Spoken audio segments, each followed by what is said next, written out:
The monkey. हम सबके बचपन की सबसे सुहानी यादें शायद हमारे खिलौनों की होती हैं। खिलौने कभी हमें हंसाते हैं, कभी रुला देते हैं और उम्र के साथ साथ बस एक किस्सा बन के रह जाते हैं। पर क्या आपने कभी ये सोचा है कि शायद आपका कोई खिलौना कुछ राज छुपाए बैठा है? कुछ ऐसे राज जो सिर्फ समय के साथ बाहर आते हैं। शायद डेमी ने भी ऐसा कुछ कभी नहीं सोचा था।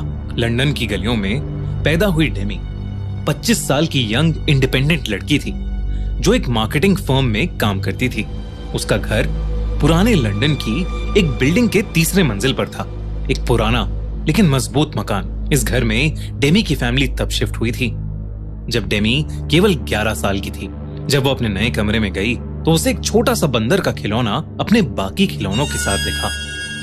एक पुराना चाबी वाला बंदर जिसके हाथ में 2 डंडियां और एक छोटा सा ड्रम यानी एक छोटा सा झुंझुना था।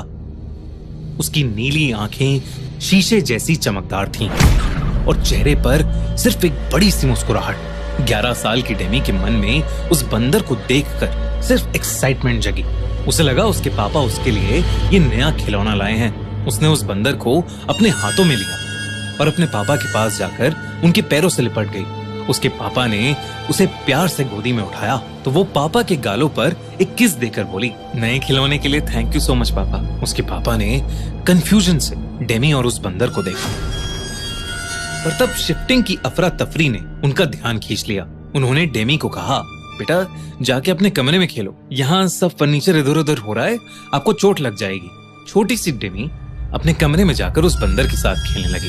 उसने उस बंदर में चाबी भरी पर कुछ नहीं हुआ। बंदर ने झुंझुना बजाया ही नहीं। डेमी के चंचल मन ने ज्यादा नहीं सोचा। वो अपनी गुड़िया के साथ खेलने में बिजी हो गई और वो बंदर एक कोने में पड़ा रहा। उस रात जब डेमी सो रही थी तो बीच रात उसकी आंख झुंझुने की आवाज से खुली, लेकिन डेमी ने उस पर ज्यादा ध्यान नहीं दिया और वो अपने सपनों की दुनिया में वापस चली गई। पर अगली सुबह जब वो उठी तो उसके पापा चल बसे थे। डेमी की मां ने रोते हुए उसे बताया कि उसके पापा को हार्ट अटैक आया था।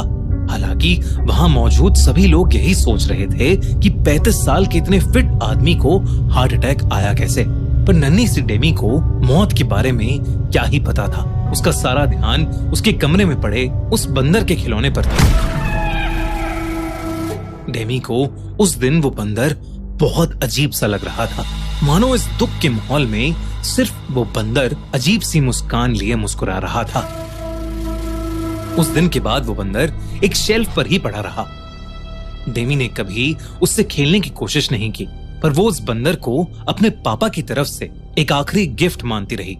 इसलिए उसे फेंकने का ख्याल कभी डेमी के दिमाग में आया ही नहीं। समय का पहिया घूमा और धीरे धीरे वो बंदर भी डेमी के बाकी खिलौनों के साथ एक स्टोर रूम में चला गया। डेमी की आंखों और दिमाग से कई सालों तक छुप गया। अब डेमी एक वर्किंग प्रोफेशनल थी। हाल में उसका प्रमोशन हुआ था और उसने डिसाइड किया कि बोनस के पैसों से वो अपना मकान रेनोवेट करवाएगी। दोस्तों, हमने अपने crime channel the crime show पर सिद्धू मूसेवाला मर्डर केस को कवर किया है। अगर आप सिद्धू के फैन थे या अगर आपको जानना है कि एक्चुअली में सिद्धू मूसेवाला केस में क्या हुआ था, तो इस वीडियो के बाद हमारी उस वीडियो को देखना मत भूलना। लिंक पिन कमेंट और डिस्क्रिप्शन में। रेनोवेशन शुरू होने से पहले डेमी की मां ने सोचा कि घर का सारा पुराना सामान फेंक देना चाहिए और स्टोर रूम साफ करने की जिम्मेदारी आई डेमी पर। जब वो स्टोर रूम साफ कर रही थी तो उसके हाथ लगा उसके खिलौनों का पुराना कार्टन। कार्टन के अंदर सबसे नीचे छुपा हुआ था उस बंदर का खिलौना। जैसे ही उसने उस बंदर को उठाया, एक ठंडा सा झटका उसके हाथों से दिमाग तक पहुंच गया। बंदर का वो खिलौना ठंडा पड़ा था, जैसे किसी ने अभी अभी उसे बर्फ से निकाला हो। डेमी उसे देखकर हैरान थी। उसकी सारी पुरानी यादें वापस आ रही थीं। तभी अचानक उस बंदर के हाथ से झुंझुना बज उठा। सेम के डेमी के हाथ से वो बंदर छूट गया। ज्यादा ना सोचते हुए डेमी ने उसे वापस कार्टन में रखा और अपनी मां से कहा कि इस कार्टन को उनकी मेड के बच्चों को दे दें, बच्चे खेल लेंगे उन खिलौनों से। लेकिन तभी डेमी का फोन बजा। उसकी बेस्ट फ्रेंड सिमोन का एक्सीडेंट हो गया था। डेमी सब कुछ वैसे ही छोड़कर हॉस्पिटल भागी। सिमोन कोमा में थी और डॉक्टर्स ने उम्मीद छोड़ दी थी। ये सुनकर डेमी का दिल सुन पड़ गया था। उस रात जब वो हॉस्पिटल से वापस आई तो उसके बेड के पास वही बंदर पड़ा था, वैसे का वैसा झुनझुना, वैसे का वैसा झुनझुना हाथ में पकड़े हुए। उसने सोचा कि उसकी माँ ने शायद वो बंदर कार्टन से निकालकर वापस रख दिया होगा, लेकिन तभी एक अजीब बात हुई। उसकी माँ ने उस बंदर को देखा और पूछा, ये बंदर कहाँ से मिला तुझे? मैंने तो इसे सालों पहले फेंक दिया था। बिल्कुल अच्छा नहीं लगता ये खिलौना मुझे।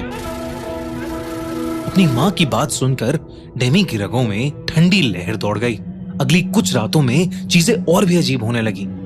जब भी बंदर का झुनझुना बजता, कोई ना कोई बुरी खबर आती। पहले एक रिश्तेदार का देहांत हो गया, फिर सिमोन इस दुनिया से चली गई। उसने सोचा कि ये कैसा इत्तेफाक है, जब भी झुनझुना बजता मौत आती।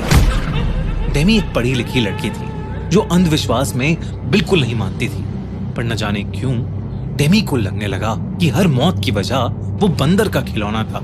डेमी ने हर तरीके से इससे छुटकारा पाने की कोशिश की। उसने बंदर को जलाने की कोशिश की, पर आग नहीं लगी। उसने उसे घर के बाहर फेंक दिया, लेकिन अगले दिन वो फिर से बेड के पास मिला। डेमी को ऐसा लग रहा था कि बंदर किसी बहुत भयानक अनजानी शक्ति से बंधा है। अपनी सारी नाकाम कोशिशों के बाद थक हार कर डेमी ने अपनी माँ को सब बताया। उसकी माँ को वो बंदर हमेशा से अजीब लगता था। वो कई बार उस बंदर को फेंक चुकी थी, पर हर बार वो बंदर डेमी के कमरे में मिलता। डेमी की माँ को लगता था कि डेमी बार बार उसे वापस ले आती थी, पर अब दोनों माँ बेटी को समझ आ गया था कि ये सब सिर्फ एक अजीब इत्तेफाक नहीं है। डेमी और उसकी माँ ने चर्च के एक प्रीस्ट को घर बुलाया और उन्हें सब कुछ बताया। जैसे ही उस प्रीस्ट ने उस बंदर को देखा, उसने चिल्ला के पूछा, ये कहां से आया आपके पास? डेमी ने घबराकर उस प्रीस्ट को बताया कि ये उसके पापा लाए थे, और तब उस प्रीस्ट ने बताया कि ये बंदर उसके पापा नहीं लाए थे, बल्कि ये बंदर इस घर से हमेशा से जुड़ा है। और ये बंदर कोई आम खिलौना नहीं है, बल्कि एक ऐसा खिलौना है जो भयानक रूप से श्रापित है और उस पर एक शैतान का वास है। उस प्रीस्ट ने बताया कि वो खिलौना उस घर से कभी नहीं जाएगा। बेहतर यही होगा कि डेमी और उसकी माँ इस घर से हमेशा हमेशा के लिए चले जाएं। जब तक उन लोगों पर उस खिलौने का साया है, तब तक उनकी जिंदगियां इसके झुनझुने से जुड़ी हुई हैं। जब जब उसका झुनझुना बजेगा, तब तब किसी की मौत का फरमान लिखा जाएगा। दोनों माँ बेटी घबरा गए और उन्होंने उस प्रीस्ट की बात मान ली, लेकिन घर छोड़ने से पहले उस प्रीस्ट ने उस घर का एग्जॉर्सिज्म किया और उस बंदर के खिलौने को एक बक्से में डालकर उस बक्से को क्राइस्ट के लॉकेट से बांधकर ताला लगा दिया। अगली ही सुबह डेमी और उसकी माँ ने वो घर छोड़ दिया। फिर कुछ महीनों बाद उस घर में नए ओनर शिफ्ट हुए। उनका एक 8 साल का बेटा था, जिसे अपने कमरे में फिर से वही बंदर का खिलौना मिला, और वो इस बार भी वैसे ही झुनझुना बजा रहा था। दोस्तों, अगर आपको ये कहानी अच्छी लगी तो हमारे चैनल खूनी मंडे को सब्सक्राइब करना बिल्कुल मत भूलना, और ऐसी ही इंटरेस्टिंग हॉरर स्टोरीज की लेटेस्ट नोटिफिकेशंस के लिए जल्दी से बेल आइकन दबा दो, और साथ ही एंड स्क्रीन पर क्लिक करके देखो Sidhu Moosewala murder case, only on the crime show by खूनी मंडे।